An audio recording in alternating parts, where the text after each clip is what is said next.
Strap yourself in because we're set up, switched on, and ready to go. Ladies and gentlemen, may I have your attention, please? It's about to go down. Bobbing like a motherfucker stuck. Can you picture middle finger out the window getting fucked off? Liquor, get loaded, can't control it. Nigga, pass me the blunt, let me roll it.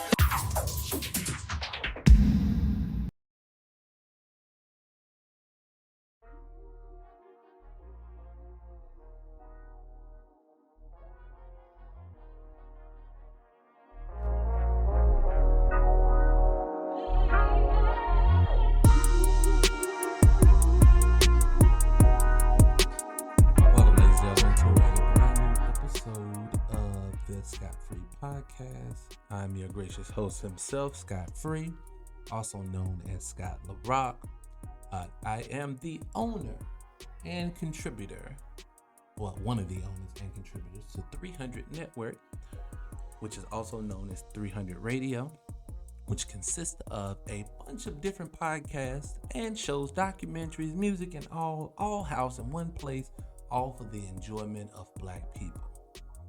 Anyone else is feel free to join in and listen as well, but just know that we are a Black targeted, Black owned, and we think Black first. I had no intentions of making an intro to this show, but it sounded like one and it sounded good to me. So what's good, everybody? All right, I got to get my drink together while we get prepared for this show.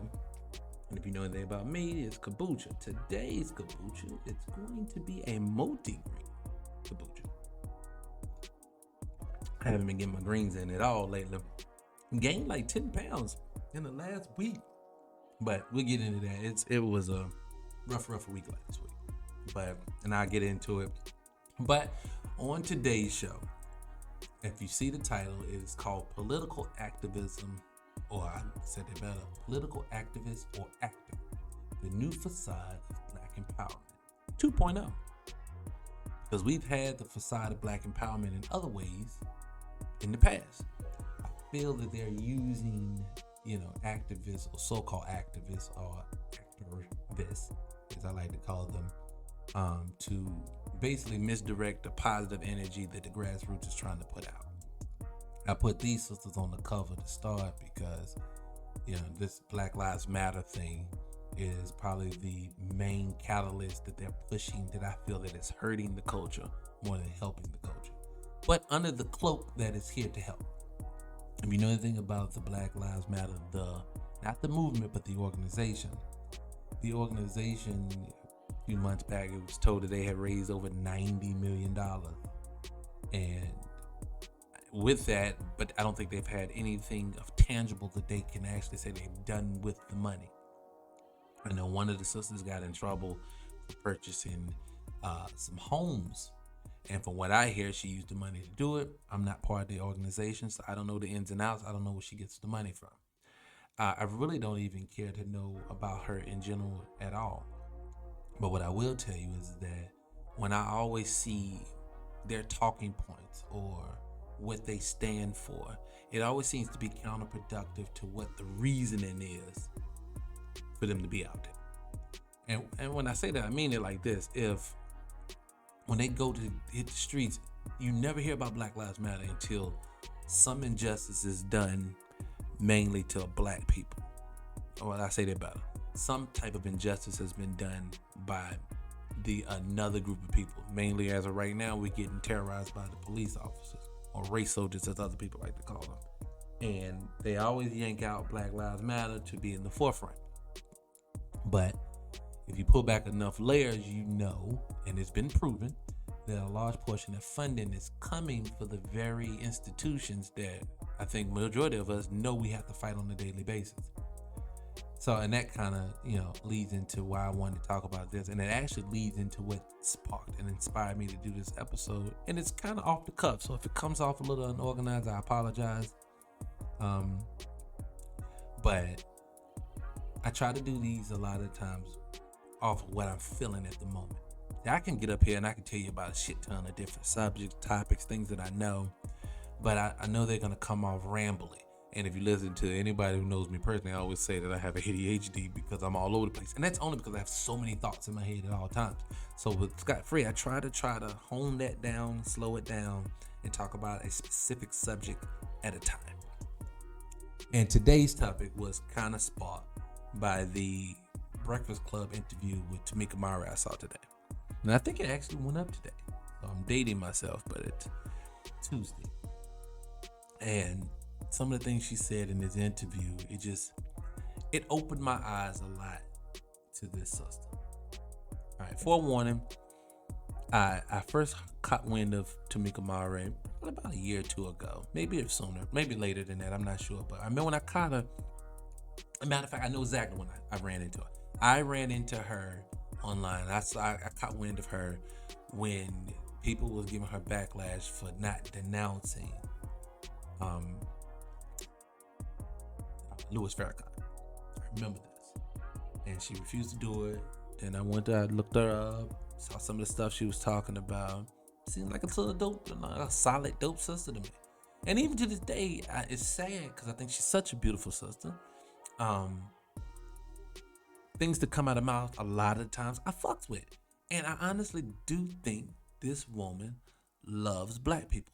And the reason why I said it, because some of the things that she said, like I said, I do follow on social media. Some of the things that I've heard her say, they literally do touch you.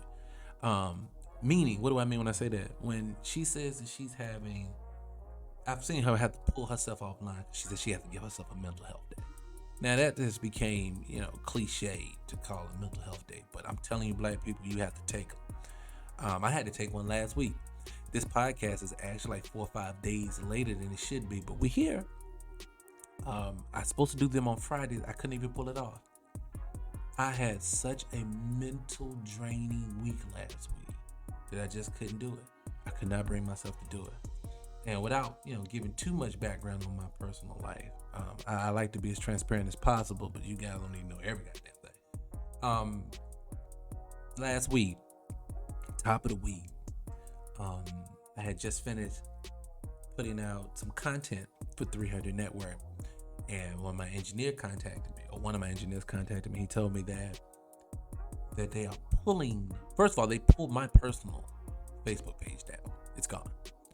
I'm in communications right now, trying to get them to restore it. But as of yet, no. So it's been gone for a week. So I have been utilizing my Scott Free podcast fan page to communicate. So I would just tell anybody right now, if you can hear my voice right now, go to the Scott Free page on Facebook, or go to the 300 Radio page on YouTube or Facebook, and hit the follow button. Hit the subscribe button if you're on YouTube. Definitely hit the like button. Hit the share button. Share the shit. And lastly, Lastly, something I'm learning recently, hit the notification bell. On Facebook especially. YouTube, I think everybody generally gets that because so many people have said it. Like, subscribe, share, and hit the notification bell. And then hit bing, bing. I have the same thing at the end of my videos. But on Facebook, I don't think people generally know that you can hit the like on a page and they still won't show you the content. You have to actively go on the page, go to the settings, click the follow button. The follow button then will prompt you to whether you want to see this content first, if you want to see this content in a normal fashion, which they call default, or they wanted you to not follow the content, which means you like it, but you won't see it come up on your page. And it kind of feels like, I don't think people are doing that, but I think Facebook on purpose is funneling majority of the people that follow my content down to the section where they're unfollowed.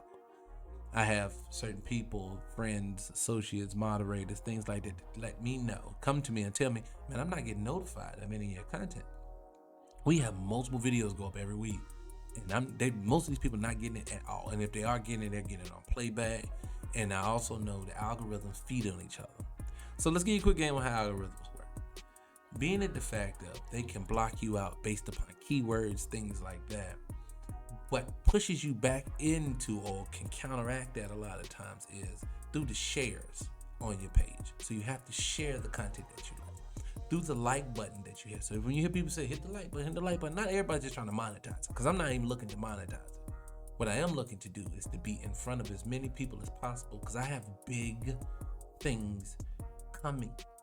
But I do not want to put these big things out. When I say big things that can help black people, big things that black people can get some use out of. I have a massive amount of things coming up that you have to follow to know. Take a moment, let me take a drink, sip of my drink. Hold on a second.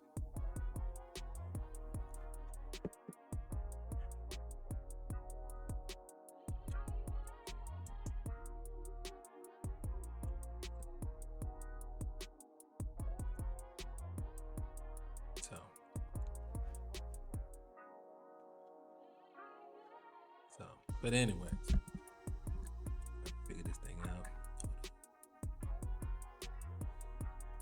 I'm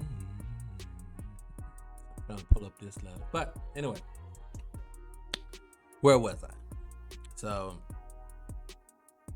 exactly everything I was talking about. I really can't remember. But either way, that digress. Let's just move on from it, because I have no idea what's going on. And I have brain farts, meaning sometimes I just totally forget what we were talking about. So with that being said, I just leave it alone. We move on from it. I move on to the next thing. I got a couple of little notes that I've taken now and I've put out, and I want to share with you guys. So one of the things is that I brought up Tamika Mallory. Well, I think one of the things that turned me off about her more than anything else is that she's a Lynx member. The Lynx is a group of well-to-do women that's part of an old organization. And I can't tell you offhand right now how old the Lynx is, but the Lynx is like the female version of the male boule. Now, anyone listen to the sound of my voice, 9 times out of 10 has heard who the boule is. And if you haven't, it's just a group. I guess you can call it an organization, a group, but it's an organization of well-to-do black people who do well economically, and they have built a organization that pretty much you and me and anyone else that doesn't come from of means can't be a part of. Now, does that not sound like some shit that white people would do? Now, most people will come on here and they would use certain selective terms, and but I'm just gonna keep it gangster. These people literally, they have propped up in the middle of us. So we have this kind of system. There's black people, then there's boule black people, and then there's white people. And the boule black people were set there, in my opinion. This is my conjecture, and I can give you some facts to back it up if we want to. But I think they was totally placed there to stifle any growth or movement from black people collectively as a whole to come out of their position. And I always say collectively because what people generally like to do to discount some of the things that I say is they like to tell me about the individual they know that's doing the exact opposite of what I just said. So they will tell you that if they're keeping black folks down, then how did LeBron James come out there? Well, first of all, LeBron James is 6'8", 200 plus, 50 pounds plus, and is a freak of nature. And he's a commodity for white folks. Now, if LeBron James was 5'8", 150 pounds, 250 pounds, his ass would be working at McDonald's with you. See, we have to understand that black people, as a whole, collectively, when I say collectively, it's not all, because there's exceptions to rules. We have the buffer class we just talked about. But collectively, as a whole, black people are not supposed to have anything at all. I'm being honest. It's looking more and more that way. We don't supposed to have anything at all. And I say that because I think of things like the fact of every time a black person seems to have some type of level of income, they come for it. And I think the way they can always, well, I ain't gonna get into how they come for it, but they always come for it. And I think they use things like the buffer class to do so. And I think that, no, I take it back. I think that buffer class was set there, or it does sit there. I think it serves for multiple purposes. For one, a lot of the boule members or buffer class people, or even to fit into the title, political activists or activists, I think are put in place. They're placed there for you. And the reason why I believe this to be so is because there's no movement from these people. Anytime we start talking about movement, they start talking counterproductively. I'll give you an example.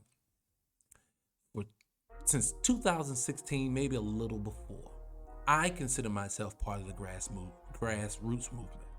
And part of the grassroots movement, we all consider that, okay, voting is a thing that we can use as a tool to get some things that we want. But we have to be willing to sacrifice to get it. So the grassroots, or at least the portion of the grassroots that I fuck with, ran with we kind of all got on code and went with this one collective. We're not voting unless one of these candidates can tell us specifically what they're gonna do for us. That was the notion that we went with.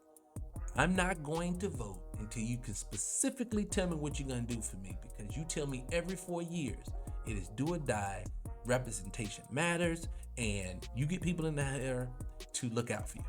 Now, something black folks don't understand, and I'm trying not to get sidetracked because I know I will, but I'll say this real quick. There's a thing in politics called quid pro quo, which only means in layman's terms is something for something.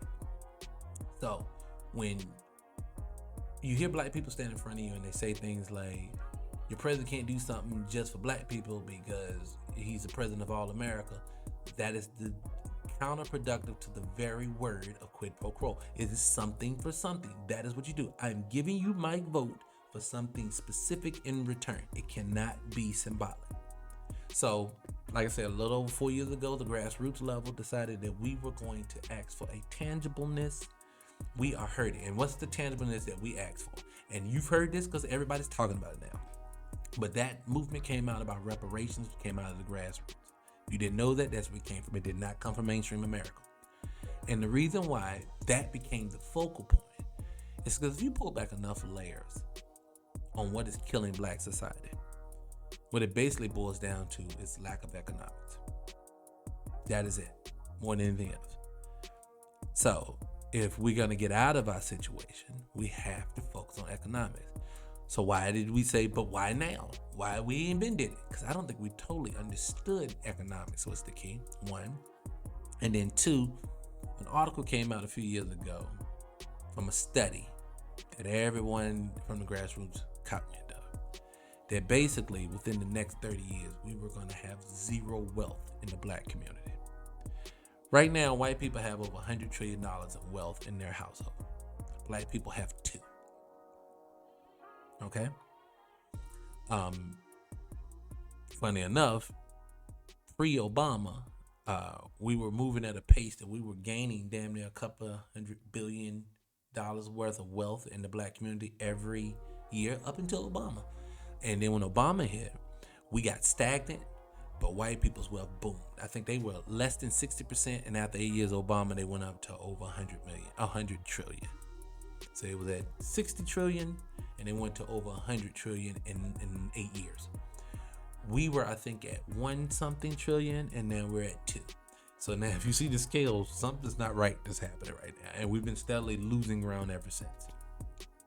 So I just say the buffer class is put different. Like I said, I got sidetracked. I was going somewhere with them, can't remember what it was. But just know that buffer class is a part of the problem.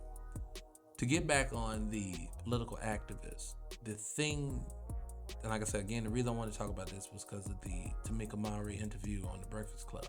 And I don't want to talk so much about, a dogging the sister. Let me just say that. I'm not here to dog the sister, but I can definitely see just from that interview, it's some things in there that let me know why she would never, ever totally probably be a part of the grassroots movement of black society. Because the first thing I'm going to tell you about, and the reason why I brought up the boule is because she comes from one of those types of family. Obviously, she says she's a Lynx member. I heard it out of her own mouth. So if she's a Lynx member, she's a part of that buffer class. They've been using that buffer class of the boule to hinder us for years. I'll give you an example of one that does it now. Roland Martin. He keeps coming up in Black society all the time. Because Roland, he's a Boule member. Pretty much any black guy or black woman that you see, especially black men that you see that are considered themselves to be part of the mainstream, which is the blue check, one of the blue check celebrities, some of the entertainers, some of the sports people, a lot of the business people. But any person that you can pretty much think of that comes especially from generational wealth is a Boule member.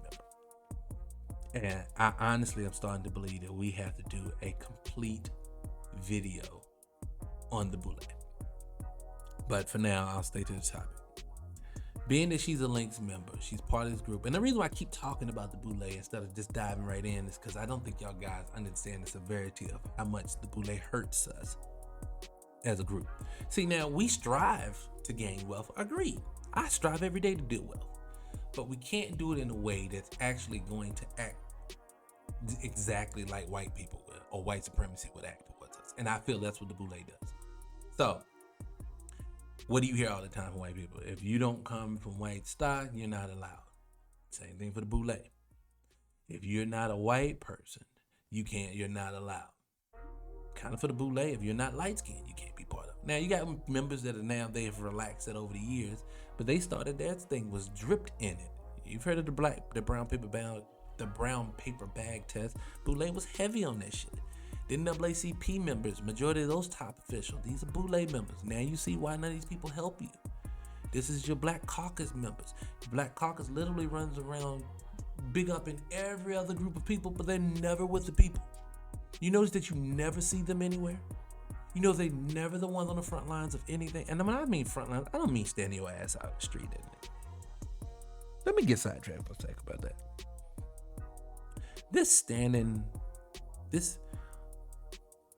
The world hurts black people or do some injustice towards black people, and then literally we just run in the street. Dude, that is conditioning. I only do things that have positive results at the end. Another thing Tamika Mallory said on this video is that a lot of these people that have criticisms of her are not on the front lines. Darling, you are on the front lines, as you say, but what good is it then? You on the front line just like Martin Luther King was. His ass ended up dead. We still in the same spot. That strategy is not working.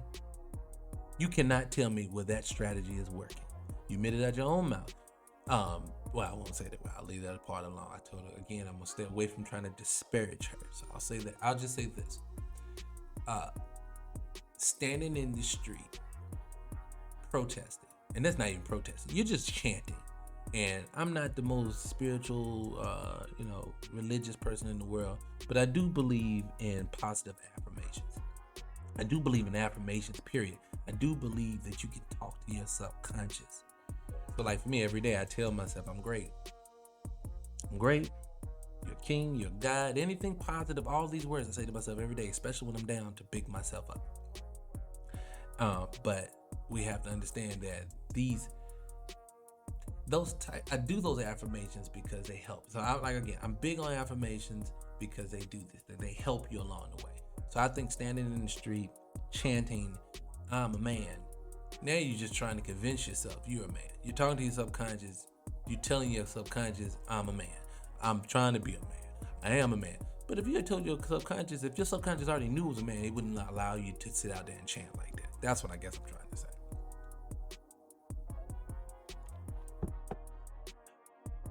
But she went on and on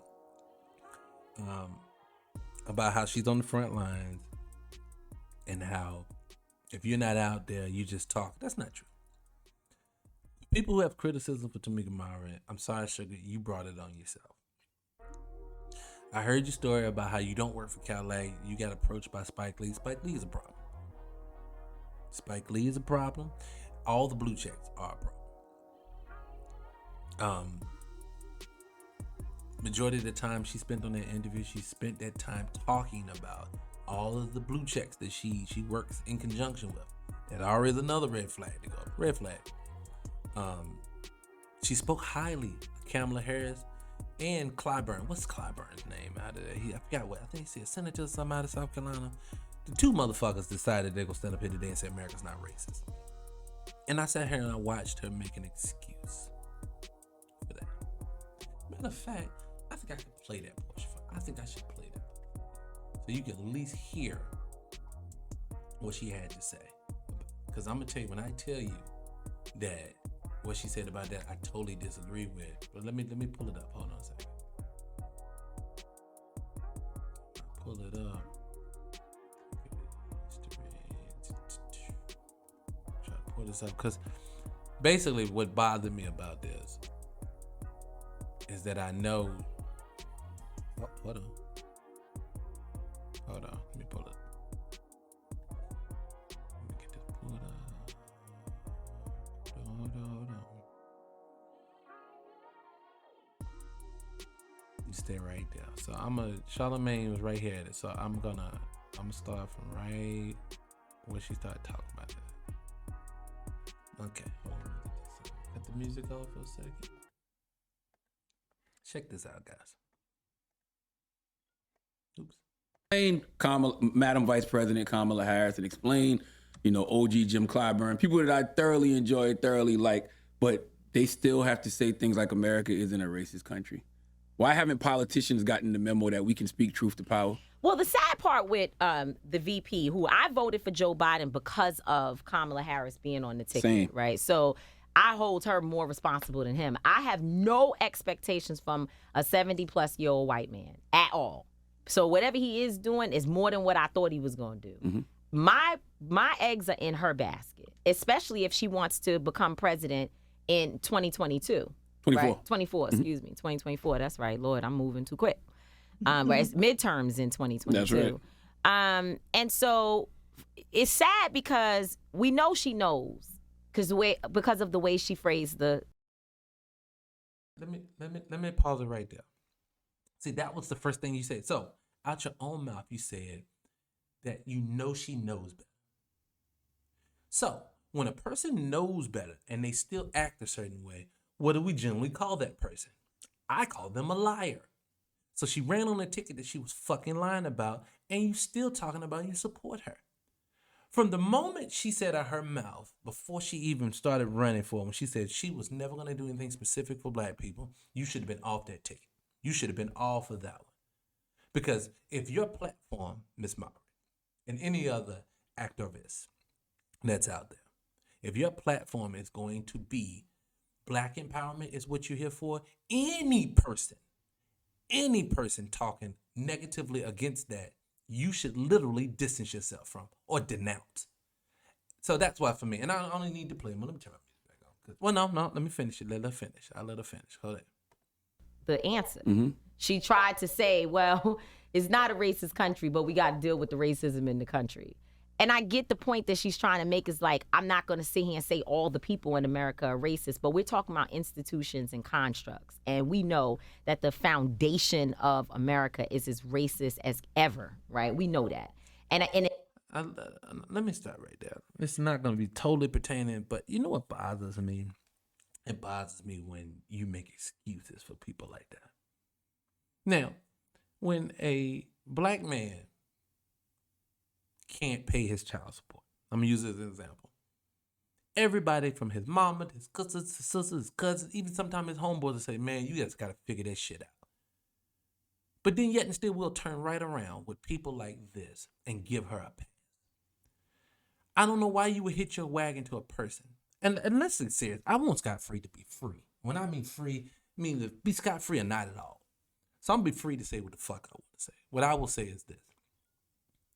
Can we please stop with this whole, I'm married to a non-black person, but I'm going to stand on the front lines and stand up for black people. Can a black person be married to a non-black person and still fight for black justice? Of course.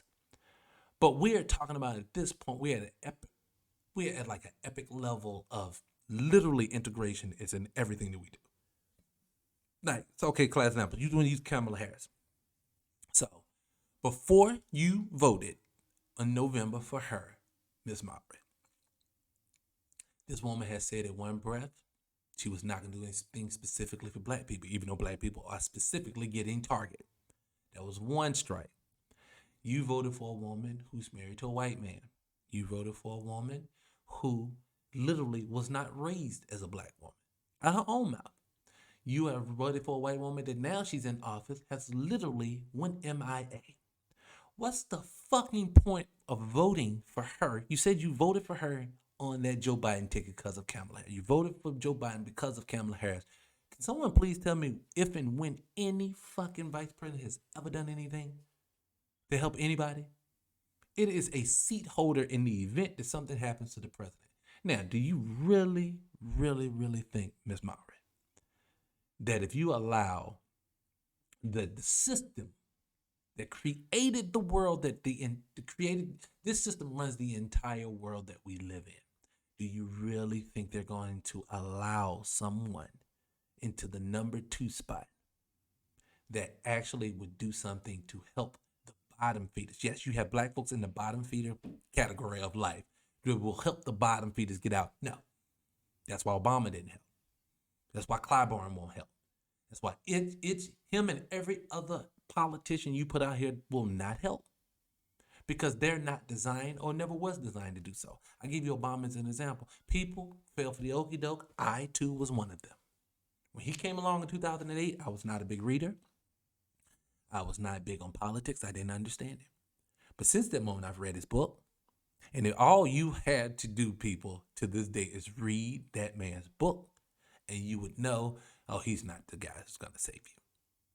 It is what it is. And I guess the reason why I say I just want to be real about it is because people can sit in front of your face and we act like this is not an issue. We give these black politicians, or as Vicky Dilla, my new big sister, says, go to Vicky Dilla on Nubian Queen Network, go check her out. And she says, these white people, black people that we see all the time, and I'm going to have to throw Ms. Mara into the mix now, because you literally are acting like one of the people that will support these people, but won't support y'all.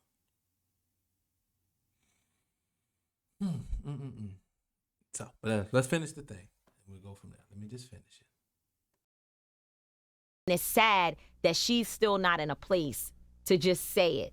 And I think she would have really won some points. That's right. With our community for just straight up saying what we know, because we already know.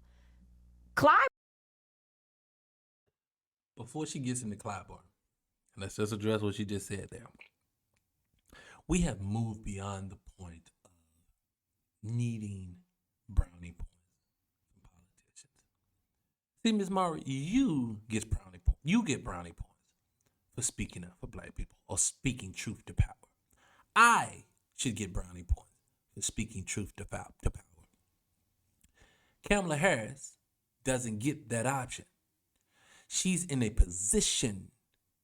She ran on a ticket. She said that she was here to help black people. So you don't get the bypass. You don't get to pass it by saying I get to say it. She doesn't get to just win brownie points. Bitch, you have to do something tangible for black people. That's the part that I think it escapes all of you people. You have to do something if you're going to be a politician, if you want the grassroots to vote for you. I don't think you guys get that. But let's just finish Clyburn. Let's go back to it, because we haven't even finished with Clyburn. Let's finish. Hold on a second. Clyburn, I have some other Representative Clyburn. You know, it's always difficult because I know these folks very well. It's 25 years of relationships. I love Representative Clyburn. Same. Pause. So you heard that. And I would employ every one of you people, if you have never looked up Clyburn, if you've never looked him up, please go look him up. And then that will tell you everything you need to know about this sister. Now, I started this thing not trying to disparage this woman's name, but she just said at home, I've had over a 25-year relationship with these people. So which means she comes from that very system that we're fighting. How many of you guys know any politicians on the level of a Kamala Harris as vice president or a senator or a Clyburn as a senator? How many of you guys know about that level? So now it starts to all make sense to me. Because I always used to say to people, yeah, this is just little really pretty dope sister that's running around the world, she around the country, sticking up for niggas, get on the microphone, speaking truth to power. Then I started thinking about, how did she get to the microphone? You know? How did she get to the microphone? And then when she gets there, and some of the things that she say, see, I know this stuff. See, you can't, people like to say, well, activists are not supposed to be broke. I too agree. I don't think anybody should have a profession and never be broke. My other problem with that is this, though. You cannot work for the very system that is actually fucking black people in their ass and then think it's okay. See, you can't take money from the system. You can't. That's why I respected Dr. Umar with his school. Now, that's a whole nother story we can talk about whether he's running it properly or not, because I have my own conjecture when it comes to that. But I will just say this much here. I applaud and respect him for saying that we need to hold the people accountable to teach our own children. Stop going to these institutions for money. They're not going to help you. If they are part of your organization, then they're going to hurt you. These people are not going to help you replace them at the top. I don't know why we cannot get people to understand this. And I think the last damaging thing, and you know, I was gonna let her go into Clyburn, but I'll just speak it for you. No, I'll let her say it with her own mouth, so that way you'll know I ain't the only one that agrees, or I'm not the only one that says this about Clyburn. You just learn a little bit about Clyburn for yourself. Hold on a second. Cool dude, good dude, real good dude, but he's wrong. He was wrong on defunding. Now I know about it, a lot of y'all gonna say, but she told him that he was wrong. I am like this. If I got a friend that I think's a real good dude, looked out for me, I give one of my main homeboys does a show with me. TT, he does the You Guys Chill podcast with me. I tell this story on the podcast from time to time, but when I knew TT was a friend for life, I had a really hard spot in my life one time economically, and he looked out for me. That's what friends do. Really good dude. Will give you the shirt off his back. But if I knew TT was punching his old lady in the face, that's not a good dude to me. I'm not saying TT punched this woman in the face. I'm just saying if he did it. I cannot sit up here and stick up for him in the process of that. I will never ever say, oh, he was wrong for just punching his wife in the face, but he's a good dude. No. Good dudes don't punch their women in the face. Good politicians don't shit on their own people. Good dudes, good politicians don't stand in front of you on TV and tell you there's no more racism in America, when they know far fucking well that that's a bunch of bullshit. So for me, I think you lose people when you make comments like this. She lost me with that.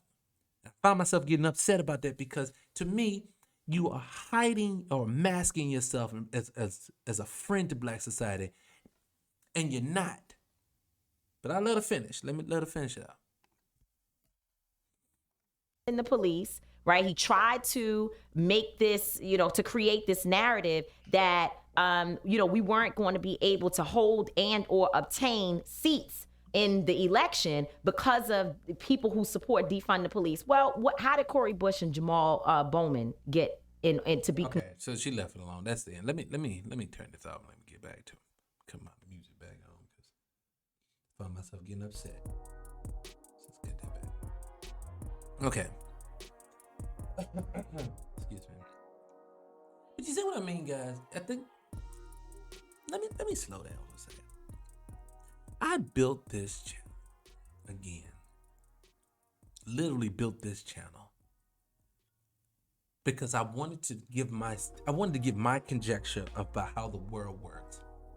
Build a platform, give my information for people who may not be privy to other people that I know of, that I've gotten information from. I just wanted to be like a bridge to get stuff out to the world.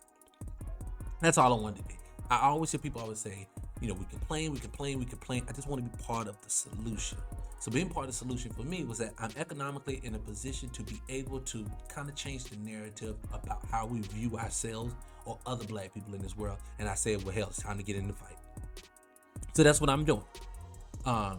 Do I have to stand on the street corner to do it? I'm not going to fucking do it. Because why am I standing on the street corner? All you're going to do on the street corner is get your ass whooped.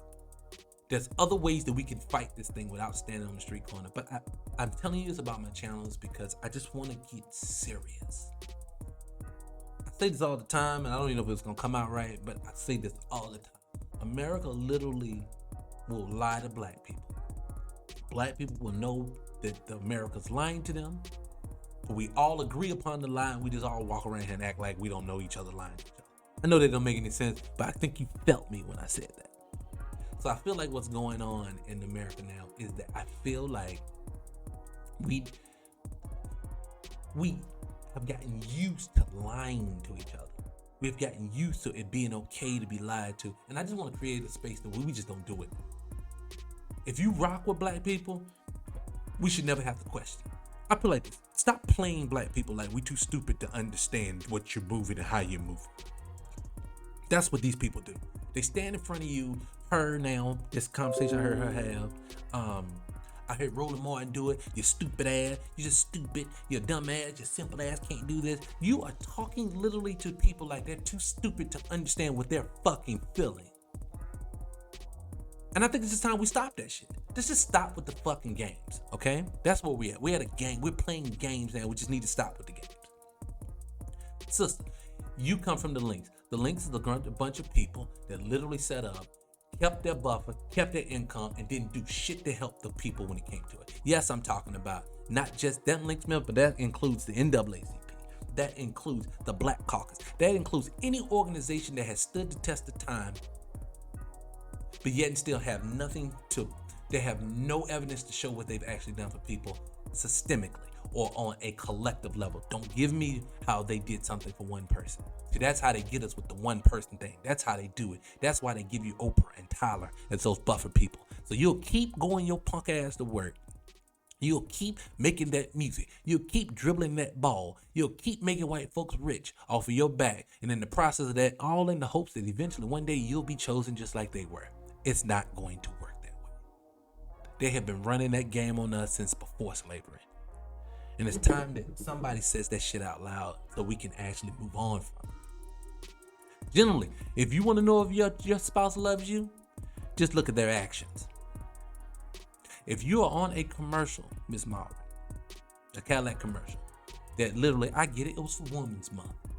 That ain't what the fuck y'all presented it to us as a Women's Month commercial. That was presented as it was a Black empowerment commercial. So if you want to know the pushback on why people push back on that one, it's because it was not pushed as a Woman's Month type thing. Let's just be honest. Let's stop playing with it. All right, so let's just do that. I think I'm so frustrated with them because they keep wanting to tell us about the entertainers that they associate with. Like at one point, and I wonder if that comes up. And then I should have saved this spot on that, but she started talking about what's her name? Angela Davis and Cardi B. And she was like, if you don't understand why I fucks with both of them, and I'm paraphrasing, she been using these certain terms, but this is what she was saying. If you don't know why I fuck with both of them, then you need to catch up first. And so when I say to you, no, you can't use Cardi B as that. Now, I get it. One of my biggest fans, and I'm the biggest Tupac fan in the world. Tupac said one time, he called himself Thug Life because we are thugs. And until we can fix this shit, we need to look at this shit and embrace it. We are from the gutter. We here. We still here. Some of my best friends still lives in the hood. So what I'm trying to tell people is that even though we are in those positions, we cannot have a person stand right in front of us and push fuckery to us and then still think it's supposed to be a positive. Cardi may do this, that, and the third, because she said something to the Reverend. Cardi may do this, that, and the third, but she always wants to help black people. Well, Ms. Mara, since you carry yourself like a true blue woman, I will give you that. There's nothing that comes off like a whore to me when I look at you. So this is, again, the anger that I have towards the statements that you made is not about you personally. It's the type of person that you are that bothers me. And so the way you present yourself as a woman, she doesn't do so. So I ask you the question, Ms. Mara, if you have a child, I don't know if you do or if you don't, but if you got a child, do you want her to be like Cardi B when she grow up? Do you want her to sit on national TV in front of millions of people, show her pussy and bust her ass open and twerk in front of your kid? Do you want that to be your fucking child? Because if that's not what you want your child to look like, then you need to denounce that bitch as well. Don't give me that. We got to move on from that. Now, do I like to see women bust open? Of course I do. But there's a time and a place for it, and politics ain't it. So this is not me judging people, because I by far am not that dude that walks around here like I am holier than thou. That's not me. But I can definitively tell you that's not a positive for us. Stop compartmentalizing stuff. When we do it, we have to stop compartmentalizing that. People like Cardi B is not healthy. Taking money from organizations what's the word I'm looking for? The people who are part of institutions that have been proven to be against black society is not a positive. Then you'll say, well, how do we know which organization is good for us, which ain't what's good for us? All of them ain't good for you. That's what. All of them. All of them are benefiting off the backs of us. Ain't nobody trying to help. So this whole allyship thing bothers me. And I think the last thing, I got so many things that I could bring up about that interview. But one thing that didn't come up in the interview that I definitely didn't like, that didn't come up, like I said, didn't come up in the interview, that also lets me know a lot about you, sister. I saw this too, and before I did, I said, let me go definitively check before I throw this sister on the bus when it comes to this. But a little background. Well, I'll get there first. I'll say that. Do you know that Tamika Mallory was a recipient of an Open Society Foundation fellowship grant or some shit like that? I forgot how it was named. But basically, she was paid, I think it was $100,000, part of this organization called the Equality Fellowship. So it was 2019 George Soros Equality Fellowship. And I'm looking for her name now so I can tell you what it says. I'm trying to pull it up now. So this is going to sound great. Tamika D. Mallory will seek to build a framework and provide coaching to black churches and institutions to strengthen their ability to use intersectional approaches in their social justice advocacy. Now, we can talk about that intersectional word later, but I'll digress on that for now. But sounds dope. She's sister here on the surface. Sounds sister. She's here to provide for the churches and institutions to help strengthen them. Correct? Well, who owns the Open Society Foundation? That's George Soros. Do you know who George Soros is? George Soros is a white billionaire racist, and I'm going to call it what it is, that has been a major contributor to the New York Times, the Washington Post, the Associated Press, NBC, ABC. And the reason why I think, and that's a problem. Why that's a problem is because each one of those institutions, some of them actually have history that goes back as far as owning slaves. And then we can come all the way forward to today, NBC, ABC, and let's talk about Associated Press. Associated Press is the same ones that put out the top 25 sports and shit like that, and they always big.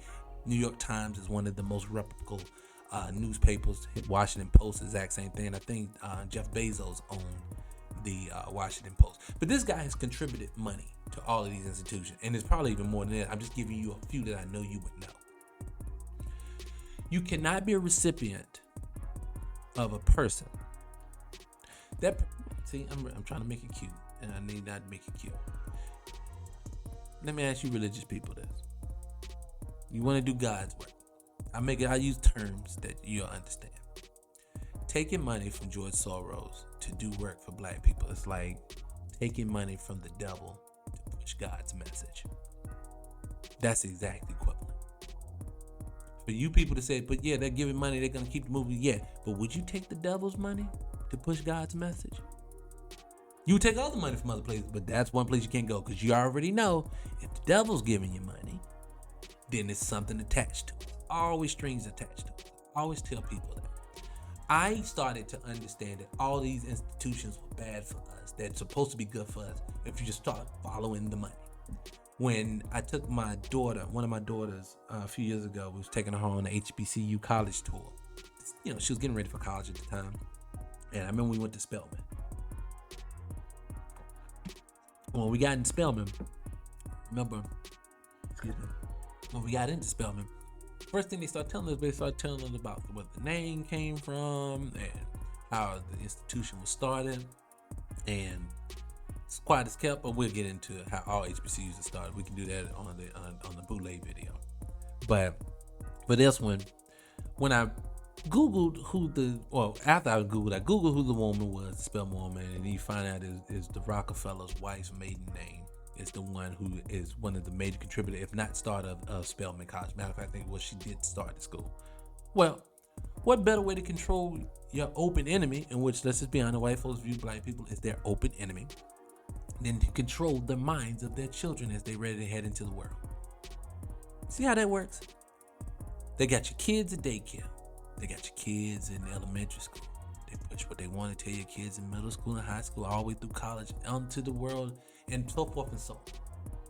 So we have to start understanding the only way we're going to get out of this condition that we're in is that we have to totally denounce ourselves from any and everything that seems suspect. And I don't mean that type of suspect like she was trying to imply at the beginning of this video, and I should have saved that piece, I didn't. But at the beginning of the video, she starts talking about how white society has used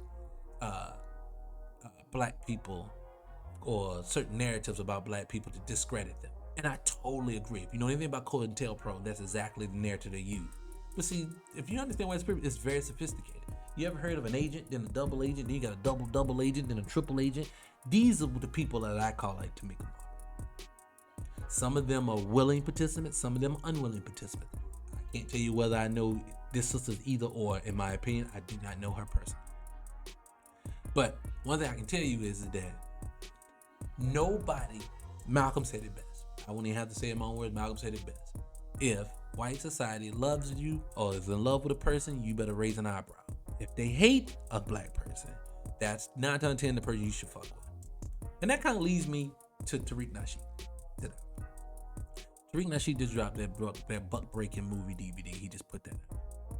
And I think the thing that bothers a lot of people about Tariq Nasheed that don't know his content or his platform is that you get secondhand information from very big institutions. And there are complete liars. Now, I listen to a lot, if not damn near all, of Tariq's podcasts and shows. And not because he's the only thing I listen to. I'm just part of the grassroots. So he's not the only one. Anytime you're part of the grassroots, these are the people that you fuck with.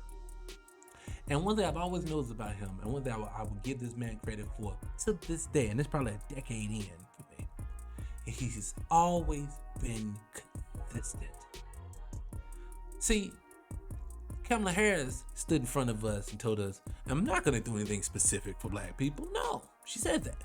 And then she turned around and tried to tell us how much she was a part of black society. See, you can't say that in one breath and say another. I would never hear Tariq say that. You would never hear Vicky Dillon say that. So for when people stand in front of you and they try to tell you that these people are the ones that are wrong and these are the bad folks, but you need to pay attention to the person that got an award on a VH1 special, or the person who got a Grammy for activism for that. Activism is not an occupation. It's not. Activism is a necessary evil to getting us out of what we consider to be white supremacy. That's it. Kwame Ture said it best. The reward for activism is the work. That's it.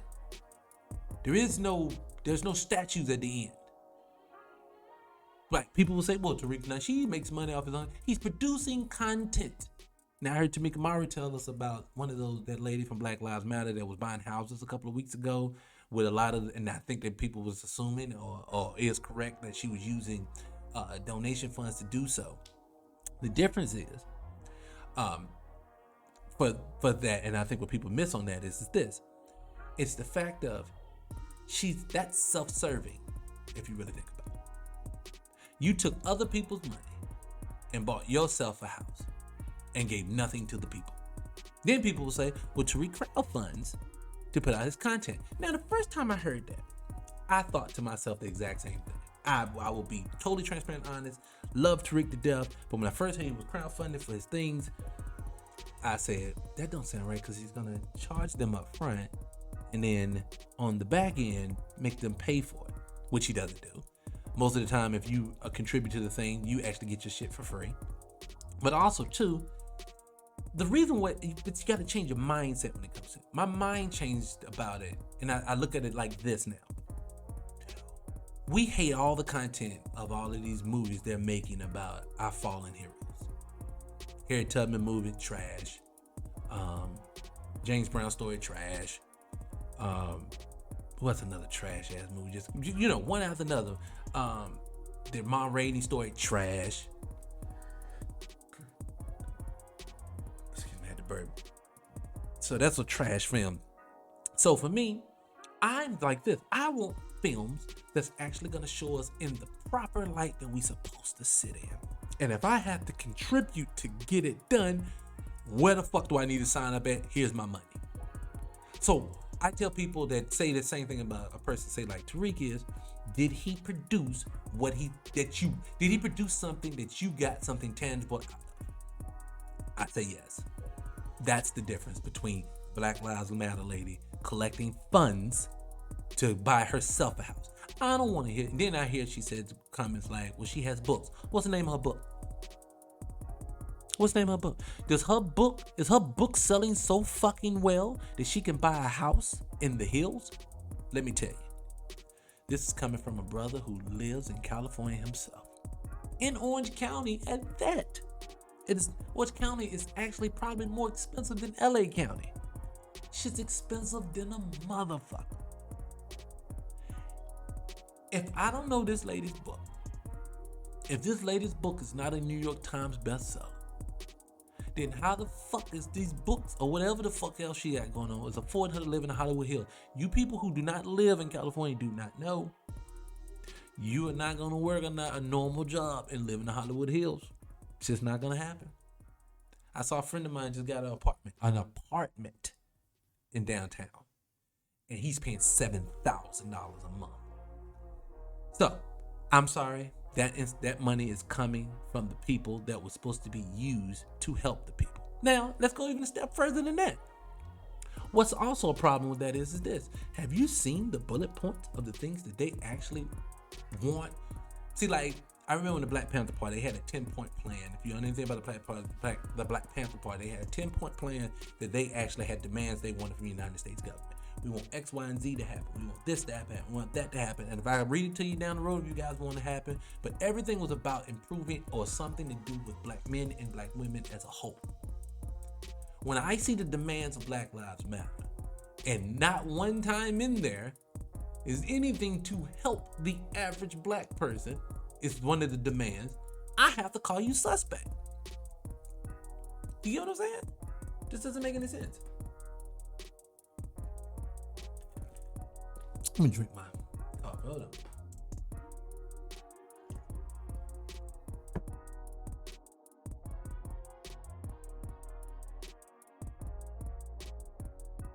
I digress. But, anywho. Anyways, I'm gonna go ahead and let you guys know. This is just my conjecture again, like I said. This is scot-free. I just literally step out here. I just want to take care of and look out for the people. That's it. That's all I want to do. So again, I'm scot-free. I want you to live scot-free or not at all on the next video. Plan to come out, look out for the people and try. Well, I say this. On the next video, like I said again, I want to come out and I want to look out for the people. I want to do a video about that boule. And then we can go from there and we try to break down a couple of things when it comes to the boule from this point on. But for now, I'll catch you guys on the next podcast, maybe in a couple of days, maybe next Friday, next Saturday. I'm not exactly sure when. We're going to try to bust this thing out. But until this, remember again, hit the like button, hit the subscribe button, hit the follow button. Look out for the peoples, okay? I'll holler at y'all on the next one, all right? So with that being said, peace, people. Whoa. Before you leave this podcast and go somewhere else, did you hit the notification bell? Because if you didn't, please do so now. And I'm talking to the people who've already subscribed. But if you haven't subscribed, make sure you do that as well. Hit the like button, and I'll catch you on the next one. Peace.